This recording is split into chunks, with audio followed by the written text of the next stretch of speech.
आप अभी स्क्रीन पर जो यह त्योहार देख रहे हैं वह केरल के तिरुनक्कारा मंदिर के एक उत्सव का दृश्य है। केरल का यह तिरुनक्कारा मंदिर भगवान शिव को समर्पित एक मंदिर है, जिसे कि केरल के 108 महादेव देवालय में से एक माना जाता है। यह मंदिर अपनी प्राचीनता और अपने इतिहास के लिए पूरे दुनिया में विख्यात है।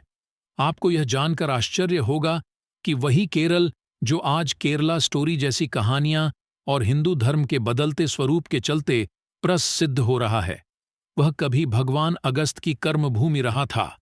वहां पर हिंदुओं के बहुत प्राचीन मंदिर आज भी विद्यमान है और कभी यह स्थान हिंदू धर्म के लिए स्वर्ग जैसा था। इस प्राचीन मंदिर की कहानी को आज हम जानेंगे कि केरल के इस मंदिर का रोचक रहस्य क्या है। क्यों आज भी इस मंदिर में एक ब्रह्म राक्षस की पूजा होती है और किस प्रकार राजा द्वारा यहां पर स्थापित किए गए पुजारी की एक पत्नी ने अपना आत्म कर लिया था, जिसके कारण बहुत समय तक इस मंदिर के अंदर स्त्रियों का प्रवेश निषेध रहा है। तिरुनक्कारा मंदिर के स्थापित होने की यह रोचक और रहस्यमय कहानी कई प्राचीन मलयानी ग्रंथों में प्राप्त होती है। यहां पर हम जिस कहानी को प्रस्तुत करने जा रहे हैं वह मलयानी ग्रंथ हीयमाला से संकलित किया गया है। तो आइए प्रारंभ करते हैं। प्राचीन काल की बात है। केरल के कोट्यम प्रांत के आसपास तेक मकर नामक एक राजा हुए, जो नियमित रूप से त्रिशिव परूर वकमनाथम देवालय में तिंगल पूजा करने जाया करते थे। शिव पेरू वकमनाथम देवालय भगवान शिव का एक प्राचीन मंदिर था, जहां पर राजा तिंगल पूजा करने जाते, जो कि कोट्यम से थोड़ी दूरी पर था। तिंगल पूजा वह पूजा होती है जो हर महीने में एक बार करनी आवश्यक होती है। ऐसे में राजा उस मंदिर में 6 बार जाते साल में, क्योंकि जब वे महीने के अंत में जाते तो उस महीने की भी पूजा कर लेते और रात भर रुकने के बाद जैसे ही नया महीना प्रारंभ होता तो उस नए महीने की भी पूजा कर लेते। इस प्रकार एक बार की यात्रा में वे 2 महीने की पूजा करते और साल में 6 बार यात्रा करके वे उस मंदिर में अपनी तिंगल पूजा करते थे। ये क्रम बिना टूटे बहुत सालों तक चलता रहा। बरसों बरस तिंगल पूजा करते करते उनकी उम्र ढलने लगी। वे वृद्धावस्था को प्राप्त होने लगे और इसके साथ ही उनके शरीर को रोग ने भी ग्रसित कर लिया। इसके कारण उन्हें अब देवालय आने में थोड़ी कठिनाई होने लगी। फिर भी वे अपना यथासंभव प्रयास करते कि तिंगल पूजा में कोई व्यवधान न पड़े और वे बिना रुके इस यात्रा को संपन्न करते। धीरे धीरे स्थिति और बिगड़ने लगी। एक बार महीने के अंतिम दिवस, जब यह राजा नियमानुसार अपने परिवार के समेत त्रिशिव परेरा पहुंचे, तब तक वे बहुत वृद्ध हो चुके थे और बड़ी मुश्किल से उन्होंने किसी तरह स्नान आदि पूरा करके दूसरों की मदद से वड़क्कम नाथम मंदिर के सामने हाथ जोड़कर प्रार्थना की कि हे भक्तवत्सल भगवान, मेरा यह नियम टूटने से पहले मुझे यहां से उठा लो और अपने चरणों में, अपने पदारविंदम में स्थान दो। मैं तिंगल पूजा ना कर सकूं तो मैं जीवित नहीं रहना चाहता हूं और अब मैं इतना अशक्त हो गया हूं कि मेरे लिए यह यात्रा कर पाना संभव नहीं रह गया है। इसीलिए जितनी जल्दी हो सके मुझे अपने पास बुला लो। उसके बाद वे रात का भोजन समाप्त करके सोने के लिए चले गए। जब राजा रात में सो रहे थे तो उन्हें लगा कि कोई उनके निकट आकर इस प्रकार बोल रहा है कि अब मेरे दर्शन करने के लिए यहां आने का कष्ट उठाने की कोई जरूरत नहीं है। मैं ही नक्कारा की पहाड़ी पर आ जाऊंगा। नक्कारा की पहाड़ी राजा के महल से सटे हुए थी। फिर उस आवाज ने कहा कि मेरे आगे वृषभ होगा और पीछे सफेद चेती का एक पौधा। राजा की आंखें खुल गईं। उन्होंने आंखें खोलकर देखा तो वहां कोई नहीं था। राजा ने मन ही मन यह मान लिया कि यह भगवान शिव ही थे जो उन्हें इस प्रकार का आदेश दे रहे थे। ऐसा सोचकर राजा ने भगवान शिव को प्रणाम किया और फिर शयन करने लगे। अगले दिन देव दर्शन और भोजन करने के बाद राजा त्रिशिव पेरूर से वापस चल पड़े। जब भी राजा तिंगल पूजा के लिए त्रिशिव पेरूर जाते तो लौटते समय वैकम में वे एक और शिव मंदिर में पूजा अर्चना करते थे। इस बार भी जब वे लौट रहे थे तो वे वैकम के उस शिव मंदिर में गए। जब वे दाखिल हुए तो उन्हें वहां एक ब्राह्मण दिखाई दिया, जिसकी दाढ़ी, मूंछें और सिर के बाल खूब बढ़े हुए थे। शरीर पर भस्म लगा हुआ था और गले में रुद्राक्ष की माला थी। राजा ने वहां मौजूद लोगों से पूछकर पता लगाया कि यह ब्राह्मण कौन है। तब उन लोगों ने बताया कि यह एक नंबूरी ब्राह्मण है जिनका घराना वैकम में ही है और उसका नाम परे परमू है। इसकी गरीबी बहुत ही अधिक हो गई और जब यह अपने गरीबी से असहाय हो गया तो यह अपना घर छोड़कर वैकम के देव के मंदिर में आराधना करने चला आया। अभी इसने 2 ही दिन पहले अपनी पूजा अर्चना समाप्त की है और अब ध्यान लगाकर बैठा हुआ है। इसे कोई भी पैसा नहीं मिलता है, इसकी कोई भी नित्य वृत्ति नहीं है, आमदनी नहीं है और इसके घर में 3-4 बेटियां शादी के लिए तैयार हैं, पर इनके पास कोई धन नहीं होने से वे सभी अविवाहित हैं।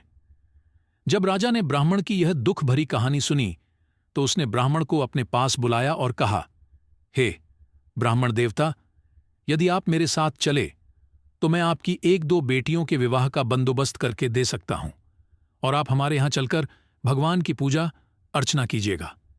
राजा का यह प्रस्ताव सुनकर नंबूरी अत्यंत प्रसन्न हुआ और बोला, जैसी आपकी इच्छा। और इसके बाद जब राजा भगवान शिव के दर्शन करके लौटे तो उनके साथ वह नंबूरी ब्राह्मण भी उनके यहां चल पड़ा। चूंकि तिक मकर एक राजा थे, उन पर राज्य के संचालन का कार्यभार था, इसीलिए जब वे नंबूरी को लेकर अपने राज्य में आए तो उन्होंने नंबूरी को अपने राज्य से एक कोष दूर स्थित एक देवालय जिसका नाम तलियाल था वहां पर पुजारी नियुक्त कर दिया और नंबूरी वहां पर रहकर पूजा अर्चना करने लगा। जब यह नंबूरी तलियाल में रह रहे थे तो एक दिन वे राजा को सूचित करके तिरुनक्कारा स्वामियार के मठ को चल पड़े।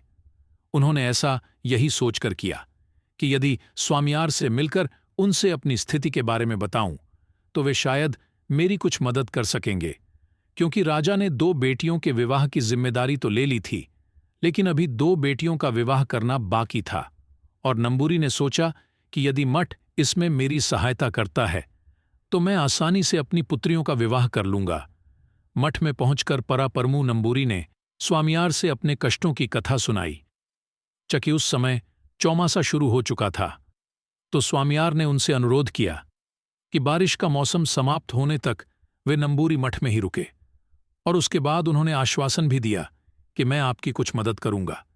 इसीलिए पेरे परमो नंबूरी वहीं पर रुक गए। कहते हैं कि आज जिस प्रदेश में तिरुनक्कारा का देवालय है वह उन दिनों घना जंगल था। उसे नक्कारा कन्नू या नक्कारा की पहाड़ी कहा जाता था। वहां देव सानिध्य और देवालय बन जाने के बाद ही नक्कारा पर्वत तिरुनक्कारा बना। मलयालम में तेरु का मतलब होता है शी, यानी कि देवता से युक्त। स्वयं नक्कारा भी मूल शब्द नलक्करा का संक्षिप्त रूप है।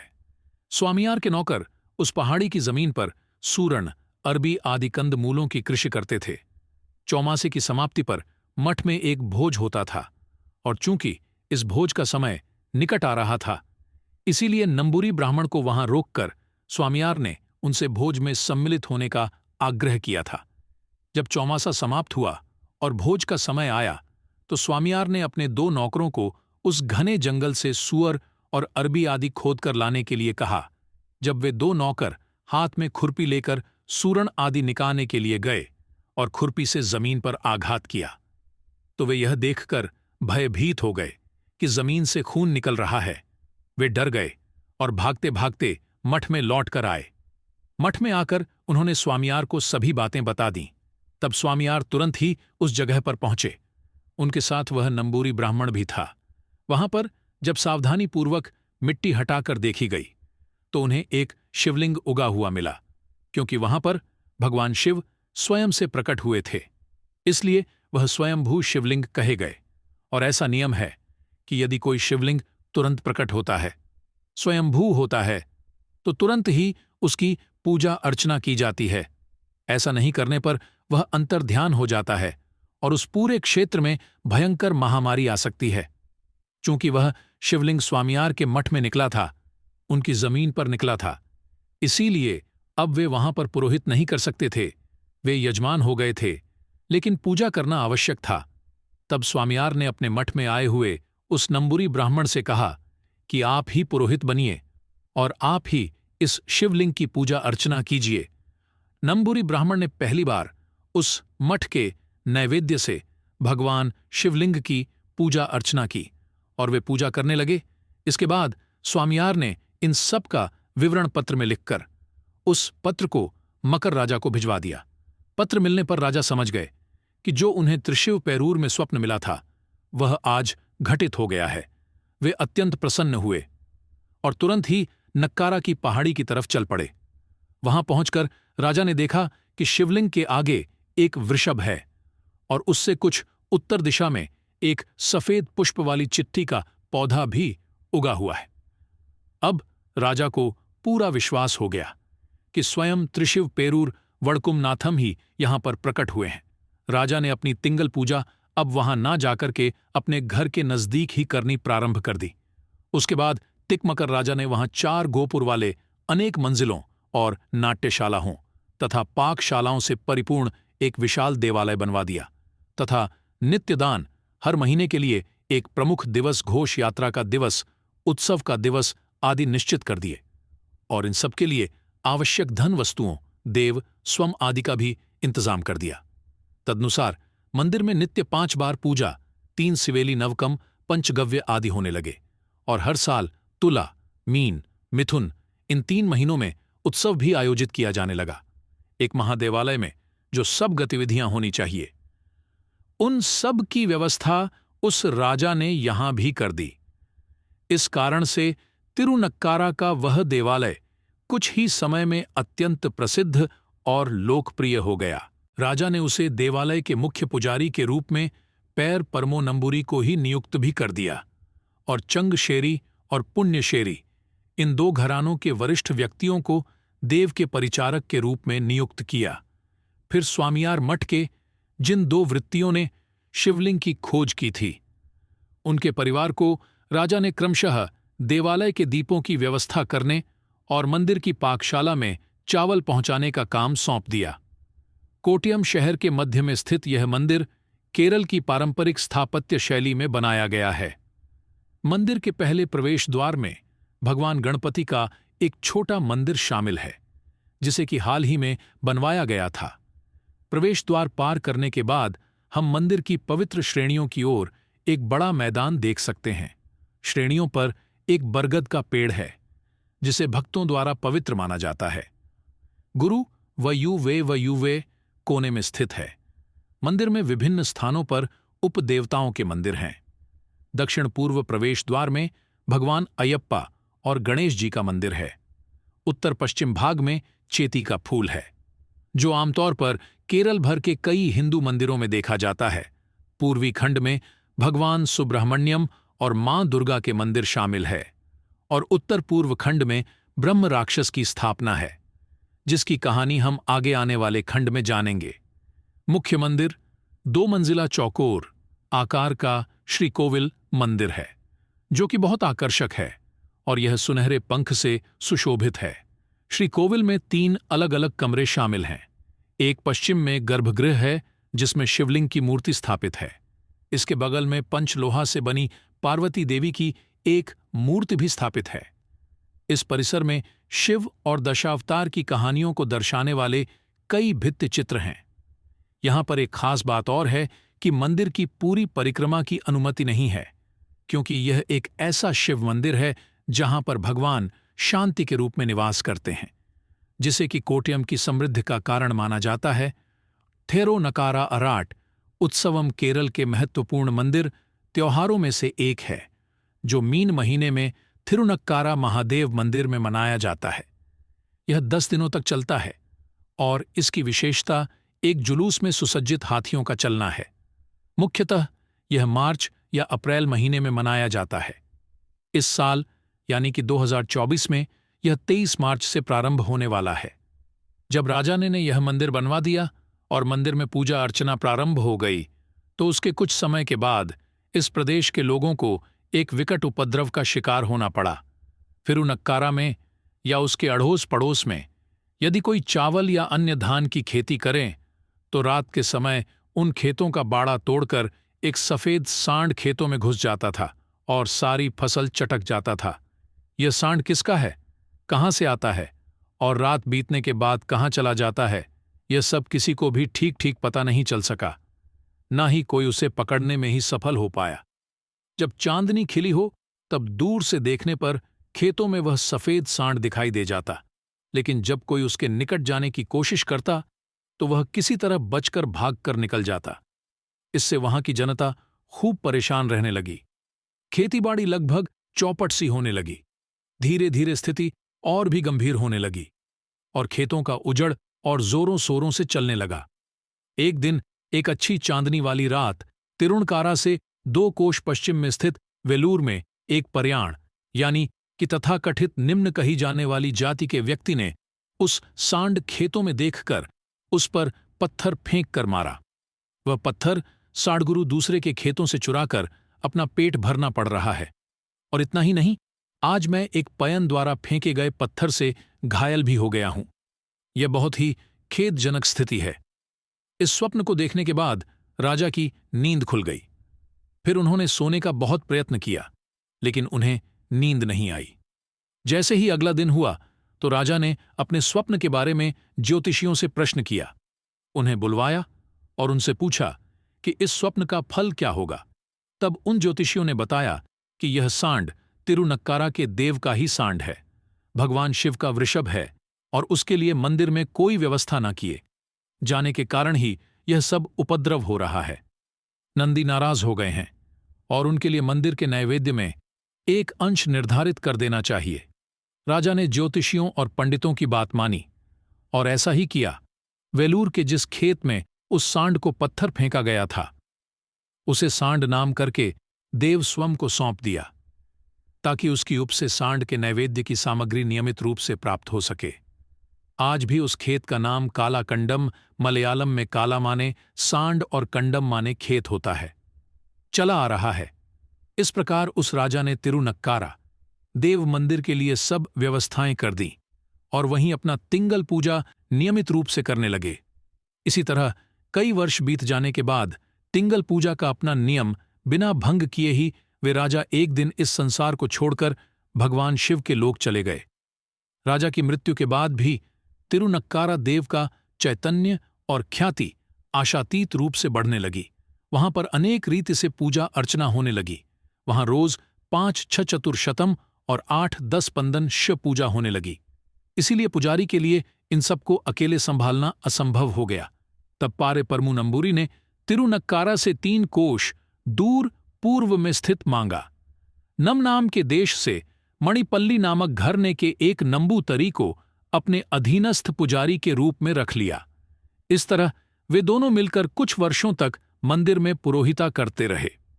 इन 2 व्यक्तियों में आमदनी के बढ़ जाने के बावजूद पारे परमू नंबूतिरी के हिस्से इतना धन आ गया कि उनकी सारी गरीबी दूर हो गई। इतना ही नहीं, वे अच्छे खासे संपन्न व्यक्ति बन गए। उनकी बेटियों की शादी हो गई और जब उनकी संपन्नता अधिक हो गई तो उन्होंने मंदिर में पुरोहिता का काम मणिपल्ली नंबूतरी के हाथों पूर्णता सौंपकर अपने देश वैकम लौट जाने का निर्णय किया और फिर अपने देश वैकम में ही वे स्थायी रूप से रहने लगे। लेकिन महीने में एक दिन वे तिरुनक्कारा मंदिर आकर वहां की पूजा का नेतृत्व करते रहे। उनके गुजर जाने के बाद उनके घराने का सबसे वरिष्ठ सदस्य यह दायित्व पूरा करने लगा। बहुत समय तक ऐसा ही चलता रहा। जब मणिपल्ली नंबूरी तिरुनक्कारा मंदिर की पुरोहिता संभाले हुए थे, तब भी मासिक उत्सव की घोष यात्रा का संचालन पूर्व निश्चित परिपाटी के अनुसार पारे परमू घराने का वरिष्ठ व्यक्ति ही करता था। एक बार इस वरिष्ठ व्यक्ति और तिकोमकर राजवंश के बीच किसी कारण को लेकर वैर ठन गया और राजा ने उसकी हत्या कर देने का आदेश जारी किया। पर जिस पर यह आदेश दिया गया था, यानी कि जिस हत्यारे को यह काम दिया गया था, उस वृत्य ने मणिपल्ली नंबूतरी को ही पारे परम का वरिष्ठ सदस्य समझकर मार डाला, उसकी हत्या कर दिया। मणिपल्ली नंबूतरी की पत्नी ने तिरुनक्कारा देव के सामने ही आत्महत्या कर लिया और कालांतर में उसके इस तरह प्राण त्याग देने के साथ ही नंबूतरी का खानदान निशेष हो गया।